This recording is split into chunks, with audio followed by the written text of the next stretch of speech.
Whenever you're working on a script, it can really help to be able to take a step back and look at things in a new way.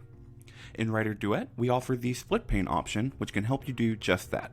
To enable Split Pane, what you'll want to do first is go to the upper right-hand corner and locate this Toggle Widget Options arrow.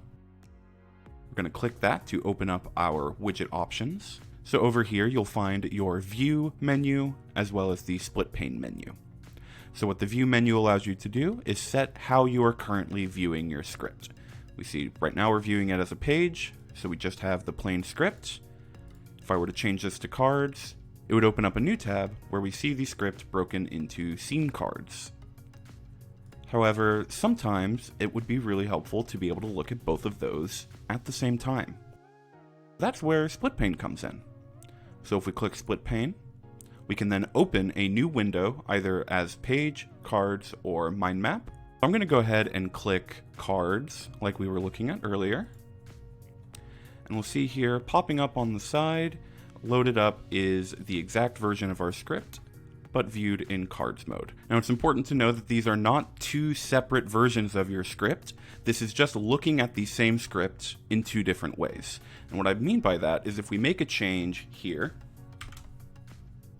we'll see it appear in the page mode as well, because this is the same script. Similarly, if we come over to the page view side here and create a scene heading, hitting enter and then typing either INT or EXT to automatically format.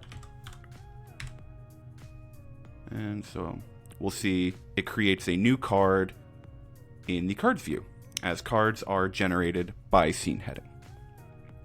So we can just do that and say day. And we can see that gets updated on the card side as well. To exit out of Split Pane, all you need to do is close out, and you're returned to the view that you originally were in. One other thing to mention is when you are in Split Pane, if you'd like the distribution of space to be a little bit different, you can always hover on the seam in the middle where the panes are split, and then click whenever your cursor turns into the resize icon, and you can drag however you'd like to make things more convenient. And once you let go, the panes will responsively adapt to your new sizing.